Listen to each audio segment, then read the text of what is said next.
Blitz, playoff football on the menu tonight. Who's hungry? Our game of the week was the game. Win or go home between Brandon and Pearl for the second straight year. One team keeps their season alive and the other starts on next year, but who will prevail? Find out. The Clinton Arrows look to add another win over a ranked opponent on their resumes. They played Starkville. A lot of eyes were on this one, you'll know why. Plus, a bunch of metro area teams started the playoffs tonight, so playmaking was the priority to survive in advance. Check out the clutch plays, terrific touchdowns, and all the action you can handle. Get comfortable, strap in. It's time for the Blitz.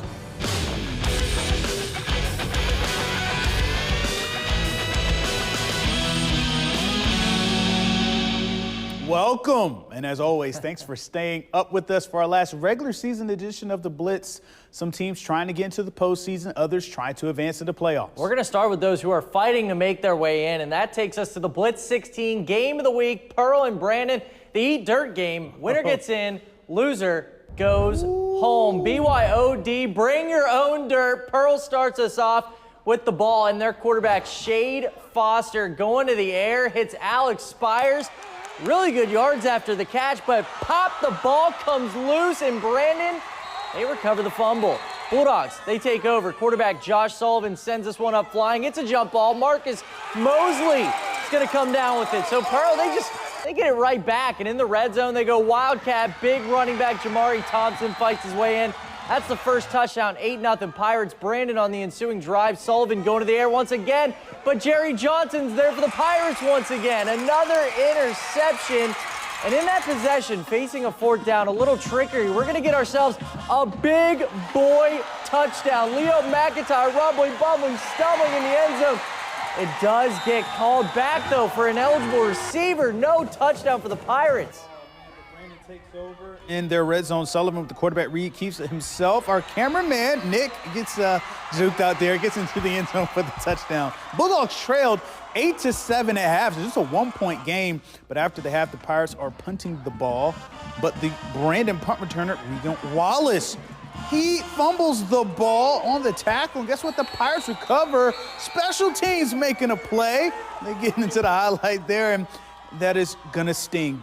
Pearl, good field position, and they take advantage. Jamari Thompson gets the handoff, gets in no problem for the Pirates. They're up 15-7. Then late in the fourth quarter, Brandon needs a touchdown. Sullivan to the air, but there's Jerry Johnson with the interception, and that would do it. The Pirates get the win, 15-7. They're going to the playoffs. Coach, how do you feel? Man, what a performance, man. Two big communities, two communities that love football and left it all on the line tonight. A great football game. Man, it's off those guys coming here playing a really tough game. And I'm just super excited for our kids, man. They've worked their tails off, and man, I just can't put into words. We're so excited as a school district, and this is a huge win for our program, man. Anytime we can beat a great program like Brandon, it's huge. They go to the playoffs. How does that feel? Oh, man, to top it off, we get to go to the playoffs. We get to play another week, man. Our seniors, they didn't want it to end tonight, man. And I think if you look back, our seniors came up in huge moments tonight, man. Like I said, I couldn't be more excited for them guys. You know, y'all are talking to me, but you need to be talking to them guys because they played their butts off, man. I couldn't be prouder as a coach of them. All right, and there's the final score once again. Pearl holds off Brandon for a 15-7 win and punched their ticket to the playoffs. Justin Hunter took over for John Perry in his first year as head coach. He leads a very young team into the postseason. And this is another game of the week caliber kind of matchup tonight. 6A Region 2 would be decided tonight at Starkville with 2 weeks off because of COVID visits Clinton. The Arrows can win the district title with the victory. So see how this went down. Starkville wins, Madison Central gets the title. So the Jags cheering for the Yellow Jackets tonight, you could say. But let's get to the action as Judge Boswell and the Arrows aim to end the season with a huge win. Opening drive for Clinton. They're going to their run game. Montavious Warren just runs through the Starkville defense for a 22-yard gain. And the Arrows would find themselves into the red zone. That means it's Miller time. Caleb Miller powers into the end zone for the first score of the game. Arrows up 7-0. Luke Altmaier, one of the best quarterbacks in the state at the controls. But the Arrows, they were after him all night. That's Kamarius Gibson with the sack to stop that opening drive. Then the second quarter, Altmaier under pressure again. Takes a shot at the end zone, but he is picked off by Jeremy Mack in the senior safety. Looking for a nice return, and he gets one breaks tackles, gets all the way near midfield, and it's all arrows here in the opening quarter. After the INT, Miller wants to take a shot himself, and he goes deep to Michael Hughes. The senior-to-senior connection is good for the touchdown. And here these guys on the sideline going crazy. And they will continue to go. Miller finished off another short drive with a touchdown run. The Arrows led 21-0 at halftime. They go on to blow out Starkville 35-7. This was Starkville's first game in 2 weeks after returning from quarantine. The Arrows kept their foot on the gas to claim the 6A Region 2 title. Now, the result of the Starkville-Clinton game was going to set the final standings for a tight Region 2. Clinton is the #1 seed with the win. South Panola will be the 2 seed. Warren Central makes the postseason as the 3 seed, and Madison Central gets the final playoff spot as the 4 seed, as the Yellow Jackets missed the postseason after being ranked as a top 5 team all year. Just a crazy year, folks. It's hard to believe that. Now we're actually going to go to the 3A playoffs. The Velma Jackson Falcons, they're hosting Columbia in their first round. We're going to pick things up in the third quarter. Velma Jackson, they're trailing 8-0 as you see.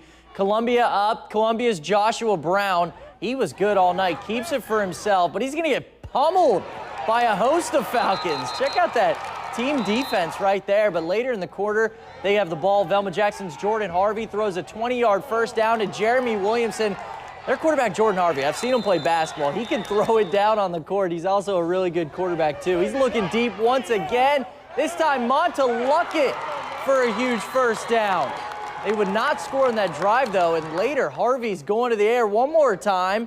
But this pass is broken up by Joshua Brown, the quarterback on the other team. So check that out, making plays on both sides of the ball. Columbia, they're back on offense. Brown's doing it all, as I said, keeps it himself, gets the edge, and he's going to get enough for a first down. But, you know, the offensive line's got to give Brown some help, because check this out. A Falcon gets right up the gut, and Brown gets sacked. And they don't score there, but Velma Jackson's still scoreless. Harvey on offense. He's going to take this one to the air. Not the same results as the first couple passes. This one is going to get intercepted by Dashad Ball, and Ball tightrope up the sideline. Makes it in the end zone for another Columbia touchdown. Velma Jackson falls 34-12 in the first round of the 3A playoffs. Huge matchup in Flowood tonight. Northwest Rankin at 7-2 on the year, taking on the big bad undefeated Oak Grove Warriors. The Cougars trying to rebound from last week's loss to Brandon. They could catapult their way into the playoffs with the upset win over Oak Grove. The Cougars start the second half with the onside kick, and they get it. They didn't get anything on the extra possession, though, so it was still 28-20 Oak Grove in the third quarter. The special teams trying to make something happen, and that would remain the score until Cortland Harris finds daylight and the end zone for the Warriors, making it a 35-20 Oak Grove advantage. And after a Cougar 3-and-out, Harris is back in the end zone. This isn't a replay. He's just there in the end zone again. 42-20 Oak Grove. So the Cougars in desperate need of quick points as the third quarter was coming to a close, and they got it. On the ensuing kickoff, Drevius Luckett bobbles the kickoff here, corrals it, and then he's going to make some guys miss, finds a lane there on the sideline. He's not going to be stopped, folks. What a return, 94 yards on the return for the Cougars. They were swag serving after this one to stand, but despite Luckett's breakout play on the kick return, it wasn't enough as Oak Grove wins 56-30. The Cougars fall to 7-3 and finish second in 6A Region 3. The big schools wrap up their regular season, and we get to some more of the smaller schools already in postseason play. All right, note to everyone watching, maybe bobble a kickoff and you might be able to return it for a touchdown. All right, we saw one game. We get to see more playoff action for local MHSAA schools. Summerall and Richland up after the break. 3.